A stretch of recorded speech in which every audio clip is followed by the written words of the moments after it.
رکھنا چاہتا ہوں۔ تو 15 شعبان کی جو رات ہے جس کو شب برات کہا جاتا ہے، اس کا نام شب برات کسی بھی حدیث سے ثابت نہیں ہے، اس لیے عرب اس کو اکثر لیلۃ النصف من شعبان کہتے ہیں کہ شعبان کے جو نصف ہے اس کی رات۔ خیر، اس کا نام شب برات ہو، اگر اس وجہ سے برات کے اس میں اللہ تعالیٰ کہا جاتا ہے کہ جہنم سے بری کر دیتے ہیں، تو اس وجہ سے کسی نے نام دے دیا ہو تو ایک الگ بات ہے۔ لیکن اس رات میں ہوتا کیا کیا ہے، لوگ کیا کیا کر رہے ہیں، اس کی کیا شرعی حیثیت ہے، تو میں نمبر وار انشاءاللہ اس کو تفصیل سے بیان کروں گا۔ کچھ چیزیں تو ایسی ہیں جو بالکل ہی غیر ثابت ہیں، ان میں اس رات میں مٹھائی، حلوہ یا مختلف قسم کے حلوے پکا کے لوگوں میں بانٹنا، اور اس رات میں نہا دھو کے تیار ہونا، یہ اچھے کپڑے پہننا، ان دو چیزوں کو پہلے میں انشاءاللہ بیان کروں گا۔ دیکھیے، اسلام میں راتوں کے تہوار کا کوئی تصور نہیں ہے۔ اسلام میں جتنے بھی تہوار ہیں وہ دن کی روشنی میں ہیں۔ عید الفطر، عید الاضحیٰ، یہ ہمارے دو تہوار ہیں جس میں ہم سیلیبریٹ کرتے ہیں ایک دوسرے کو، یہ دن کی روشنی میں ہمیں بتائے گئے ہیں۔ غیر مسلموں کے تہوار رات کو ہوتے ہیں، جیسے عیسائیوں کے تہوار کرسمس آپ دیکھیں رات کو ہوتا ہے۔ تو اس کی وجہ یہ ہے کہ اسلام نے دن کی روشنی میں تہوار رکھے ہیں۔ بہت ساری حکمتیں اس میں ہو سکتی ہیں، پوری حکمتیں تو ہم نہیں جانتے، لیکن کچھ سرسری غور سے کچھ حکمتیں ہمارے سامنے آتی ہیں کہ رات کا وقت ایسی چیز ہے جو اللہ نے عبادت کے لیے بنایا یا آرام کرنے کے لیے، سونے کے لیے بنایا۔ رات میں اگر آپ سیلیبریٹ کریں گے کسی بھی عمل، یعنی کوئی خوشی منائیں گے، تو اس میں انسان کی گناہوں کی طرف توجہ زیادہ جاتی ہے۔ جیسے آپ دیکھیں کرسمس میں شرابیں پی جاتی ہیں، اور جو بھی غیر مسلموں کے تہوار ہیں اس میں بھی چراغاں ہوتا ہے رات کے وقت۔ تو جبکہ ہمارے ہاں جو عید الفطر ہے وہ دن کی روشنی میں ہم نماز پڑھ کے اس کی ابتدا کرتے ہیں۔ تو آپ کہہ سکتے ہیں کہ شب برات کو کوئی تہوار تو نہیں مانتا، تو دیکھیں تہوار زبان سے ماننا ضروری نہیں ہے۔ آپ اپنے عمل سے جب کوئی ایسا کام کرتے ہیں جو تہواروں میں کیا جاتا ہے، تو اس کا مطلب یہ ہوا کہ آپ اس کو تہوار مان رہے ہیں، یعنی آپ اس کو ایک خوشی کا دن مان رہے ہیں۔ تو نہانا دھونا یا کھانے پکا کے لوگوں میں تقسیم کرنا یا خود کھانا، اور خاص طور پہ حلوہ یعنی میٹھا، یہ چیزیں تہواروں کے موقع پر ہوتی ہیں۔ جیسے ہم عید الفطر والے دن صبح سوئیاں بناتے ہیں، میٹھا بناتے ہیں، کھاتے ہیں، لوگوں کو کھلاتے ہیں، نہاتے ہیں، اچھے کپڑے پہنتے ہیں۔ جمعے والے دن بھی، جمعے میں بھی عید کا عنصر ہے، حدیث میں اس کو بھی عید قرار دیا، اس دن بھی ہم نہا دھو کے کپڑے پہنتے ہیں۔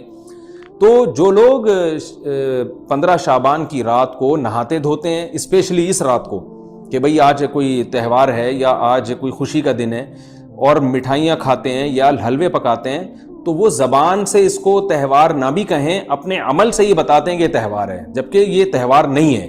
اسلام میں کوئی اس کی ایک ضعیف روایت بھی نہیں ہے کہ آپ صلی اللہ علیہ وسلم نے، میرے علم میں نہیں ہے کم از کم، ہو سکتا ہے کوئی موضوع من گھڑت روایت موجود ہو جس میں کوئی کہیں بھی نہیں ہے کہ آپ صلی اللہ علیہ وسلم نے اس رات کو ہمیں نہانے کا حکم دیا ہو، یا اچھے کپڑے پہننے کا حکم دیا ہو، یا کھانے پینے کا یا حلوے کھلانے کا، حلوے مانڈے کا ہمیں حکم دیا ہو۔ تو اللہ کا واسطہ یہ بدعت ہے، اس کو ختم کریں اپنے معاشرے سے۔ اور اسلام میں تہوار کا ٹائم دن میں ہوتا ہے۔ عید الفطر، عید الاضحیٰ ہے جس میں ہم دن میں قربانی کرتے ہیں اور کھاتے ہیں، پیتے ہیں، نہاتے ہیں، دھوتے ہیں۔ راتوں کے یہ کام نہیں ہے، رات کو آپ سوئیں یا عبادت کریں۔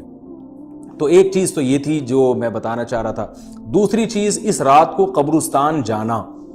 دیکھیے، اس بارے میں حدیث پیش کی جاتی ہے، مشہور حدیث ہے، لوگ سنتے رہتے ہیں کہ نبی صلی اللہ علیہ وسلم رات کو اٹھے، اور امی عائشہ رضی اللہ تعالیٰ عنہ بھی آپ کے پیچھے چلی گئیں، اور آپ صلی اللہ علیہ وسلم جنت البقیع میں مغفرت کی دعا مانگ کے تشریف لے آئے واپس۔ تو یہ حدیث انتہائی درجے کی ضعیف حدیث ہے، اور ایک تو ضعیف حدیث ہے، دوسری بات یہ کہ اگر ہم تھوڑی دیر کے لیے فرض کر لیں یہ صحیح حدیث ہے، اور ہم کہتے ہیں کہ بھئی نبی صلی اللہ علیہ وسلم نے یہ عمل کیا ہے، تو صحابہ میں سے کسی سے ضعیف حدیث سے بھی ثابت نہیں ہے کہ کوئی اس رات قبرستان گئے ہوں۔ حضرت ابو بکر کے بارے میں کوئی روایت نہیں ملتی کہ اس رات قبرستان گئے ہوں، حضرت عمر کے بارے میں کوئی روایت نہیں ملتی، یہ کسی ایک صحابی کے بارے میں نہیں۔ تو آپ مجھے بتائیں کہ یہ کیسی سنت ہے کہ جو صحابہ کی سمجھ میں نہیں آئی اور ہماری سمجھ میں آ گئی ہے؟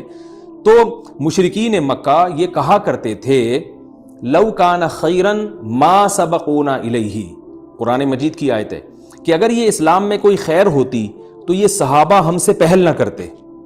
یہ صحابہ نے ہم سے پہل کیا ہے، اس کا مطلب ہے یہ اسلام خیر کا کام نہیں ہے۔ تو مشرکین کو صحابہ سے چونکہ نفرت تھی، اس لیے کہتے تھے کہ یہ چونکہ اسلام کو فالو کر رہے ہیں تو یہ اس کی علامت ہے کہ اسلام خیر نہیں ہے، کیونکہ خیر میں تو ہم صحابہ سے آگے ہوتے ہیں، اپنے بارے میں ان کا یہ اس خوش فہمی میں مبتلا تھے وہ۔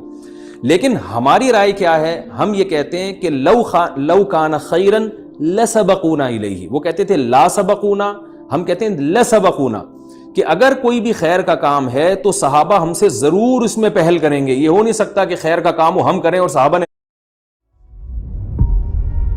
بھارت ایک نام. اسی طرح یاد رکھیں، فرض کر لیں کہ نبی قبرستان گئے ہیں اور یہ قبرستان جانا سنت ہے، تو نبی کس طرح گئے ہیں اور کتنی دفعہ گئے ہیں؟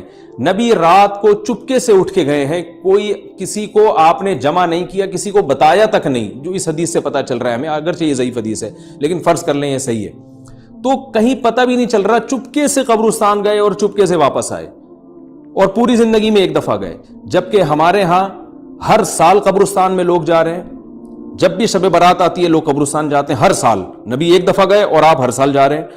نمبر 2، جاتے جتھوں کی شکل میں، نبی تو چپکے سے گئے ہیں، تو آپ رات کو 2-2:30 بجے ذرا چپکے سے اٹھیں اور تنہائی میں جب قبرستان میں وحشت ہو اور اندھیرا ہو اور وہاں قبرستان جائیں، اتنا دم ہے آپ میں، تو ہم کہیں گے بھئی آپ نے نبی کی سنت کو زندہ کیا ہے. لیکن آپ تو جتھوں کی شکل میں جا رہے ہیں، نہا دھو کے جا رہے ہیں، خوشبو لگا کے جا رہے ہیں، تیار ہو کے جا رہے ہیں، اور جو کچھ وہاں خرافات ہو رہی ہیں قبرستان میں وہ تو ساری دنیا کو معلوم ہے. میلے ٹھیلے لگے ہوئے ہیں وہاں پہ، گولے گنڈے بک رہے ہیں، برگر بک رہے ہیں، گول گپے بک رہے ہیں وہاں پہ، اور پھول الگ بک رہے ہیں، ہار پھول قبروں پہ چڑھانے کے لیے. کیا بدماشی ہے یہ، کیا منہ دکھائیں گے رسول اللہ صلی اللہ علیہ وسلم کو قیامت کے دن؟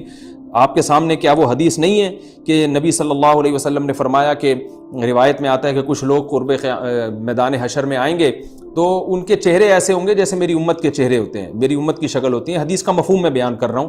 تو جب وہ حوض کوثر کا پانی پینے کے لیے میرے پاس آئیں گے تو فرشتے ان کو بھگائیں گے، سحقن سحقن.